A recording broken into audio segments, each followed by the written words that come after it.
राधे राधे। श्री सत्यनारायण भगवान की कथा। प्रथम अध्याय। एक समय की बात है, नैसी रण तीर्थ में सौनकादि 88,000 ऋषियों ने श्री सूत जी से पूछा, हे प्रभु, इस कलयुग में वेद विद्या रहित मनुष्यों को प्रभु भक्ति किस प्रकार मिल सकती है तथा उनका उद्धार कैसे होगा। हे मुनि श्रेष्ठ, कोई ऐसा तप बताइए जिससे थोड़े समय में ही पुण्य मिले और मनोवांछित फल भी मिल जाए। इस प्रकार की कथा सुनने की हम इच्छा रखते हैं। सर्व शास्त्रों के ज्ञाता सूत जी बोले, हे वैष्णवों, मैं पूज्य आप सभी ने प्राणियों के हित की बात पूछी है, इसीलिए मैं एक ऐसे श्रेष्ठ व्रत को आप लोगों को बताऊंगा जिसे नारद जी ने लक्ष्मी नारायण जी से पूछा था और लक्ष्मीपति ने मुनि श्रेष्ठ नारद जी से कहा था। आप सब इसे ध्यान से सुनिए। एक समय की बात है, योगी राज नारद जी दूसरों के हित की इच्छा के लिए अनेकों लोकों में घूमते हुए मृत्यु लोक में आ पहुँचे। यहाँ उन्होंने अनेक योनियों में जन्मे। प्रायः सभी मनुष्यों को अपने कर्मों द्वारा अनेकों दुखों से पीड़ित देखा। उनका दुख देख नारद जी सोचने लगे कि कैसा यत्न किया जाए जिसके करने से निश्चित रूप से मानव के दुखों का अंत हो जाए।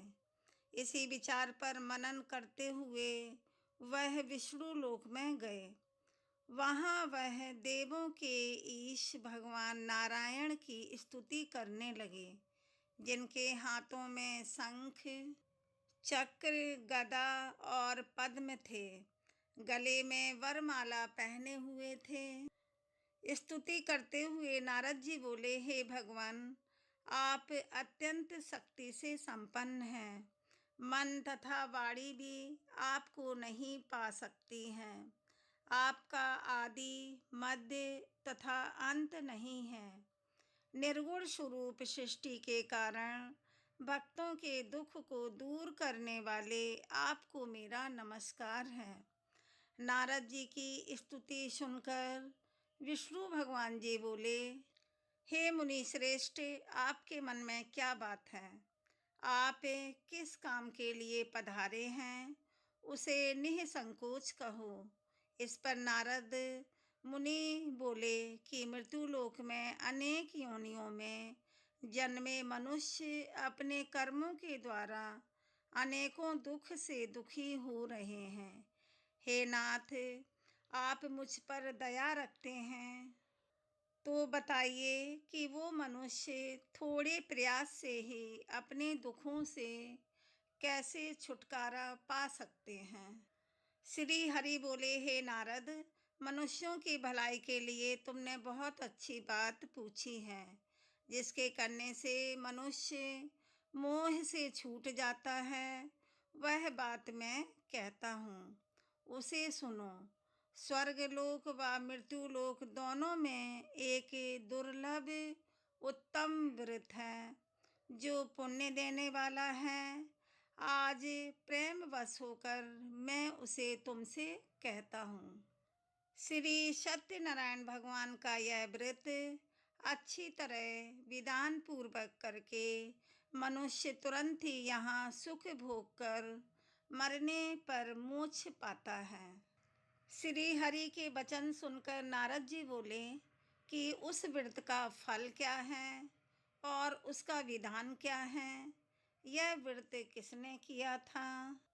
इस व्रत को किस दिन करना चाहिए? सभी कुछ विस्तार से बताएं। नारद की बात सुनकर श्री हरि बोले, दुख व शोक को दूर करने वाला यह व्रत सभी स्थानों पर विजय दिलाने वाला है। मानव को भक्ति व श्रद्धा के साथ शाम को श्री सत्यनारायण भगवान की पूजा धर्मपरायण होकर ब्राह्मणों व बंधुओं के साथ करनी चाहिए।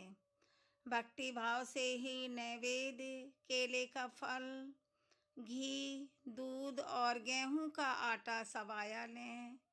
गेहूं के स्थान पर साठी का आटा, शक्कर तथा गुड़ लेकर वह सभी भक्षण योग्य पदार्थों को मिलाकर भगवान का भोग लगाएं। ब्राह्मणों सहित बंधु बांधवों को भी भोजन कराएं। उसके बाद स्वयं भोजन करें। भजन कीर्तन के साथ भगवान की भक्ति में लीन हो जाएं। इस तरह से सत्यनारायण भगवान का यह व्रत करने पर मनुष्य की सारी इच्छाएं निश्चित रूप से पूरी होती हैं। इस कलिकाल अर्थात कलयुग में मृत्यु लोक में मोक्ष का यही एक सरल उपाय बताया गया है। द्वितीय अध्याय।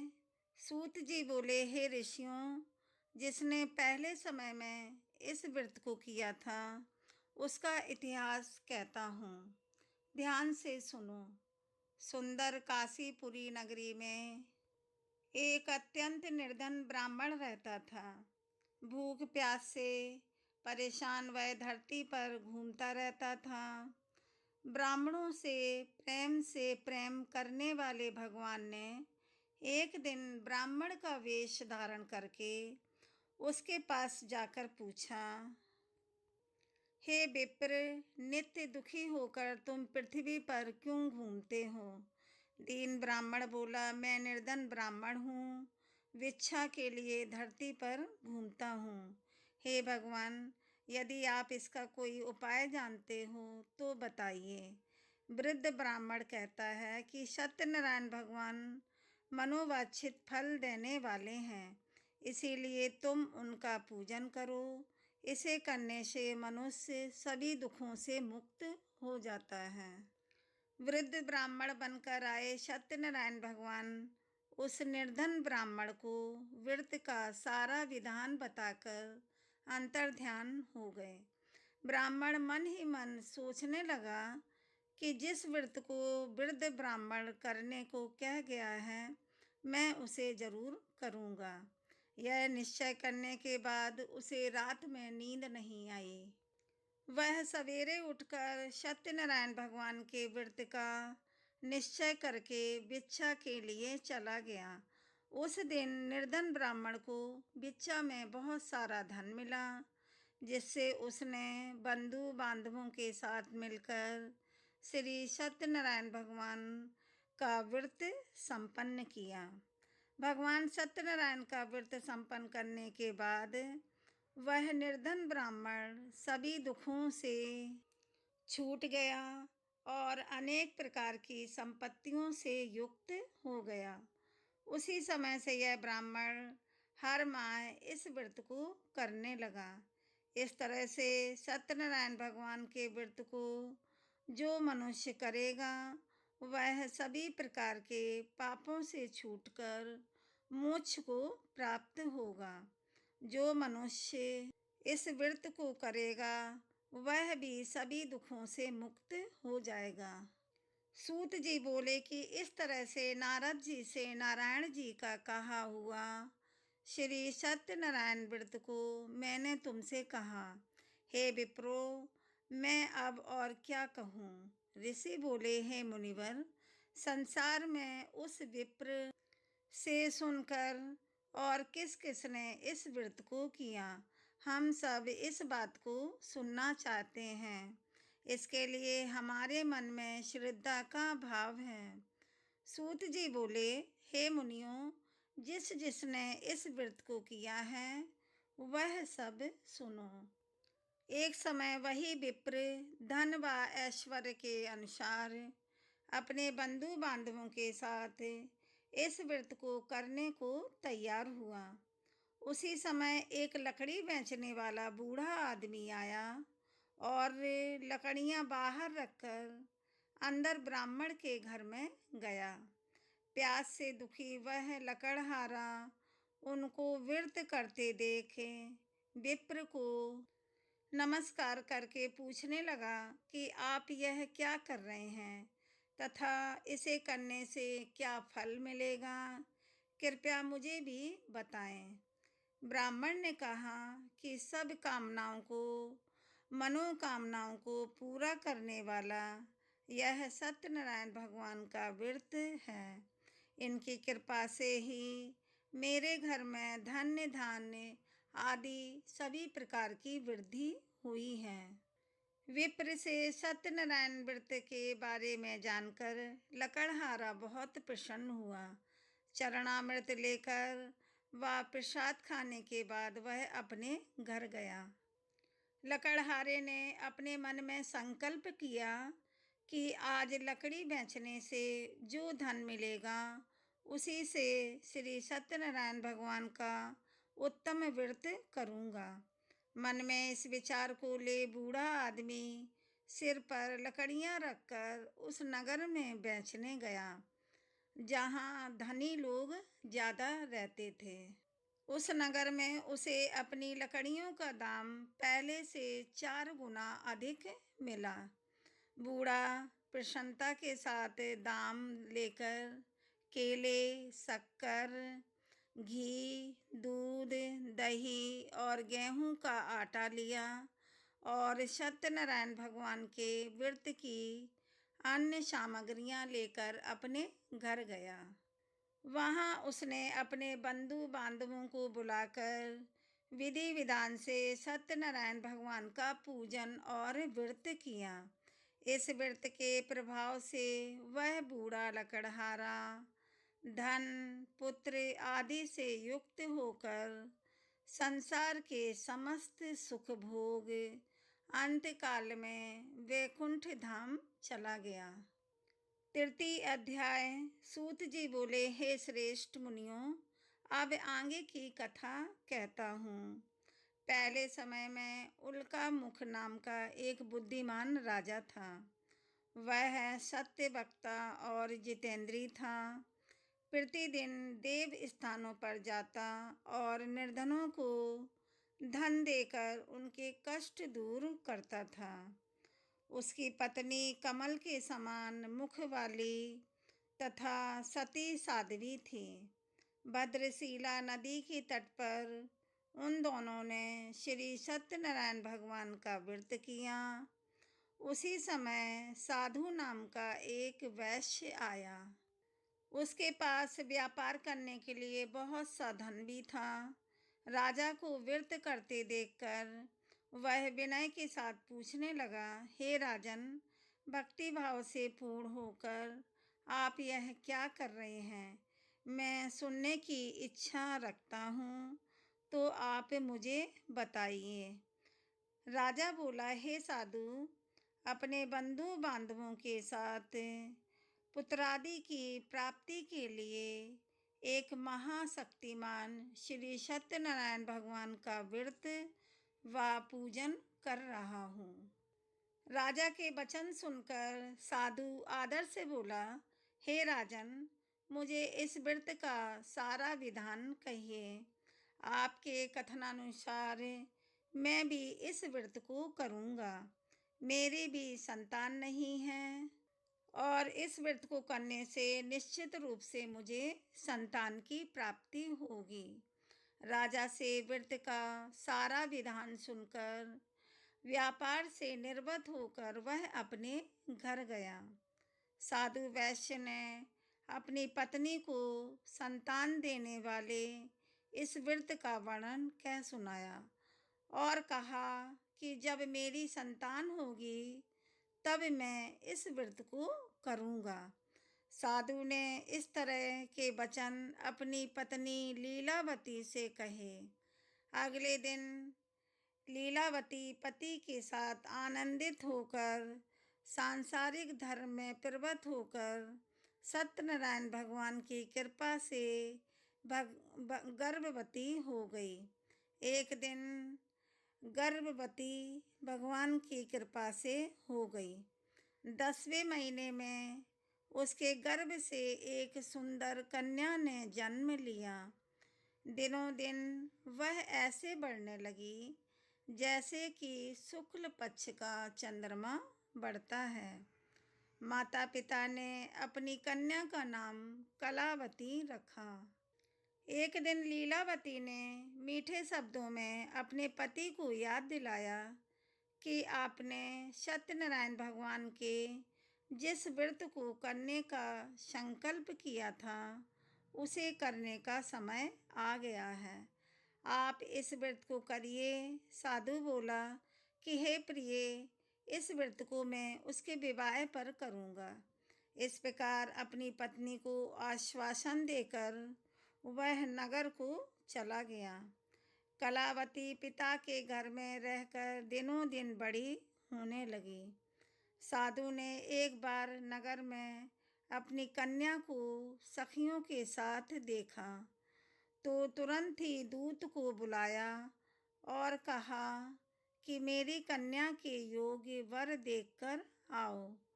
साधु की बात सुनकर दूत कंचन नगर में पहुंचा और वहां देखभाल कर लड़की के सुयोग्य वाड़िक पुत्र को ले आया।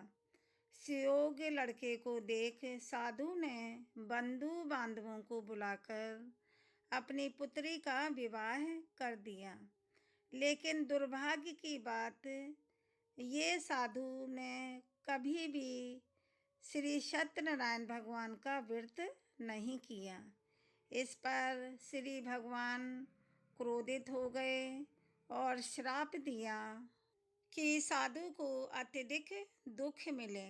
अपने कार्य में कुशल साधु बनिया जमाई को लेकर समुद्र के पास स्थित होकर रत्नासारपुर नगर में गया।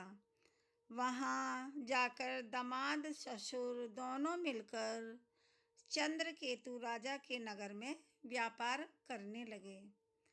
एक दिन भगवान सत्यनारायण की माया से एक चोर राजा का धन चुराकर भाग रहा था। उसने राजा के सिपाहियों को अपना पीछा करते देख चुराया हुआ धन वहां रख दिया जहां साधु अपने जमाई के साथ ठहरा हुआ था। राजा के सिपाहियों ने साधु वैश्य के पास राजा का धन पड़ा देखा तो वह ससुर जमाई दोनों को बांधकर प्रसन्नता से राजा के पास ले गए और कहा कि उन दोनों चोरों को हम पकड़ लाए हैं, आप आगे की कार्यवाही की आज्ञा दें। राजा की आज्ञा से उन दोनों को कठिन कारावास में डाल दिया गया और उनका सारा धन भी उनसे छीन लिया गया। श्री सत्यनारायण भगवान के श्राप से साधु की पत्नी भी बहुत दुखी हुई। घर में जो धन रखा था उसे चोर चुरा ले गए। शारीरिक तथा मानसिक पीड़ा व भूख प्यास से अति दुखी होकर अन्न की चिंता में कलावती एक ब्राह्मण के घर गई। वहां उसने श्री सत्यनारायण भगवान का व्रत होते देखा, फिर कथा भी सुनी। वह प्रसाद ग्रहण कर रात को घर वापस आई। माता ने कलावती से पूछा कि हे पुत्री, अब तक तुम कहाँ थी और तेरे मन में क्या है? कलावती ने अपनी माता से कहा, हे माता, मैंने एक ब्राह्मण के घर में श्री सत्यनारायण भगवान का व्रत देखा है। कन्या के वचन सुन लीलावती भगवान के पूजन की तैयारी करने लगी। लीलावती ने परिवार व बंधुओं सहित सत्यनारायण भगवान का पूजन किया और उनसे वर मांगा कि मेरे पति तथा जमाई शीघ्र घर आ जाएं। साथ ही यह भी प्रार्थना की कि हम सबका अपराध क्षमा करें। श्री सत्यनारायण भगवान इस व्रत से संतुष्ट हो गए और राजा चंद्रकेतु को सपने में दर्शन देकर कहा, हे राजन, तुम उन दोनों वैश्यों को छोड़ दो और तुमने उनका जो धन लिया है उसे वापस कर दो। अगर तुमने ऐसा नहीं किया तो मैं तुम्हारा धन, राज्य व संतान सभी को नष्ट कर दूंगा। राजा को यह सब कहकर भगवान अंतर्ध्यान हो गए। प्रातःकाल सभा में राजा ने अपना सपना सुनाया। फिर बोले कि बड़े के पुत्रों को कैद से मुक्त कर सभा में लाओ। दोनों ने आते ही राजा को प्रणाम किया। राजा मीठी बाड़ी में बोला, हे महानुभावों, भाग्यवश से ऐसा कठिन दुख तुम्हें प्राप्त हुआ है, लेकिन अब तुम्हें कोई भय नहीं है। ऐसा कह राजा ने उन दोनों को नए वस्त्राभूषण भी पहनाए और जितना धन उनका लिया था उससे दुगना धन वापस कर दिया। दोनों वैश्य अपने घर को चल दिए। चतुर्थ अध्याय। सूत जी बोले, वैश्य ने मंगलाचार कर अपनी यात्रा आरंभ की और अपने नगर की ओर चल दिए। उनके थोड़ी दूर जाने पर एक दंडी वेशधारी श्री सत्यनारायण ने उनसे पूछा, हे साधु, तेरी नाव में क्या है? अभी वाड़ी बड़े हंसता हुआ बोला, हे दंडी, आप क्यों पूछते हो? क्या धन लेने की इच्छा है? मेरी नाव में तो बेल व पत्ते भरे हुए हैं। वैश्य के कठोर वचन सुनकर भगवान बोले, तुम्हारा वचन सत्य हो। दंडी ऐसा वचन कह वहाँ से दूर चले गए। कुछ दूर जाकर समुद्र के किनारे बैठ गए। दंडी के जाने के बाद साधु वैश्य ने नित्य क्रिया के पश्चात नाव को ऊंची उठते देखकर अचंभा माना और नाव में बेल पत्ते आदि देखकर वह मूर्छित होकर जमीन पर गिर पड़ा।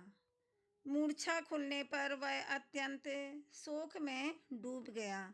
तब उसका दामाद बोला कि आप शोक ना मनाएं, यह दंडी का श्राप है, इसीलिए हमें उनकी शरण में जाना चाहिए, तभी हमारी मनोकामना पूरी होगी। दामाद की बात सुनकर वह दंडी के पास पहुंचा और अत्यंत भक्ति भाव से नमस्कार करके बोला, मैंने जो आपसे असत्य वचन कहे थे उसके लिए मुझे क्षमा कर दें। ऐसा कहकर महान शोकातुर होकर रोने लगा। तब दंडी भगवान बोले, हे वड़िक पुत्र, मेरी आज्ञा से बार बार तुम्हें दुख प्राप्त हुआ है। तू मेरी पूजा से विमुख हुआ। साधु बोला, हे भगवान, आपकी माया से ब्रह्मा आदि देवता भी आपके रूप को नहीं जानते, तब मैं अज्ञानी कैसे जान सकता हूँ? आप प्रसन्न होइए। अब मैं सामर्थ्य के अनुसार आपकी पूजा करूँगा। मेरी रक्षा करो और पहले के समान नौका में धन भर दो। साधु वैश्य के भक्ति भाव और वचन सुनकर भगवान प्रसन्न हो गए और उसकी इच्छा अनुसार वरदान देकर अंतर ध्यान हो गए। ससुर जमाई जब नाव पर आए तो नाव धन से भरी हुई थी। फिर वहीं अपने अन्य साथियों के साथ सत्यनारायण भगवान का पूजन करके अपने नगर को चल दिए। जब नगर के नज़दीक पहुँचे तो दूत को घर पर खबर करने के लिए भेज दिया। दूत साधु की पत्नी को प्रणाम करके कहता है कि मालिक अपने दामाद सहित नगर के निकट आ गए हैं। दूत की बात सुन साधु की पत्नी लीलावती ने बड़े हर्ष के साथ सत्यनारायण भगवान का पूजन करके अपनी पुत्री कलावती से कहा कि मैं अपने पति के दर्शन को जाती हूँ, तू कार्य पूर्ण करके शीघ्र आ जाना। माता के ऐसे वचन सुनकर कलावती जल्दी में प्रसाद छोड़कर अपने पति के पास चली गई। प्रसाद की अवज्ञा के कारण श्री सत्यनारायण भगवान रुष्ट हो गए और नाव सहित उसके पति को पानी में डुबो दिया। कलावती अपने पति को वहां ना पाकर रोती हुई जमीन पर गिर गई। नौका को डूबा हुआ देख व कन्या को रोता देख साधु दुखी होकर बोला कि हे प्रभु, मुझसे तथा मेरे परिवार से जो भूल हुई है उसे क्षमा करें। साधु के दीन वचन सुनकर श्री सत्यनारायण भगवान प्रसन्न हो गए और आकाशवाणी हुई, हे साधु, तेरी कन्या मेरे प्रसाद को छोड़कर आई है, इसीलिए उसका पति अदृश्य हो गया है। यदि वह घर जाकर प्रसाद खाकर लौटती है तो इसे इसका पति अवश्य मिलेगा। ऐसी आकाशवाणी सुनकर कलावती घर पहुंचकर प्रसाद ग्रहण करती हैं और फिर आकर अपने पति का दर्शन करती हैं।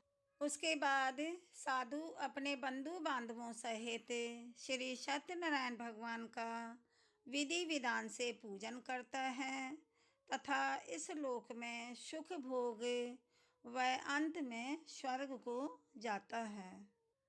पंचम अध्याय। सूत जी बोले, हे ऋषियों, मैं और भी एक कथा सुनाता हूँ, उसे भी ध्यान पूर्वक सुनो। प्रजा पालन में लीन तुंगध्वज नाम का एक राजा था। तुंगध्वज नाम का एक राजा था। उसने भी भगवान का प्रसाद त्याग कर बहुत ही दुख शान किया। एक बार वन में जाकर वन्य पशुओं को मारकर वह बड़ के पेड़ के नीचे आया।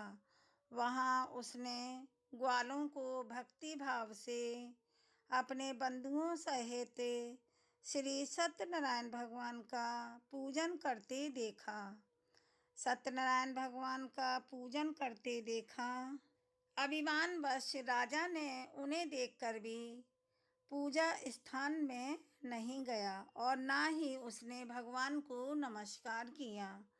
ग्वालों ने राजा को प्रसाद दिया, लेकिन उसने वह प्रसाद नहीं खाया और प्रसाद को वहीं छोड़कर वह अपने नगर को चला गया।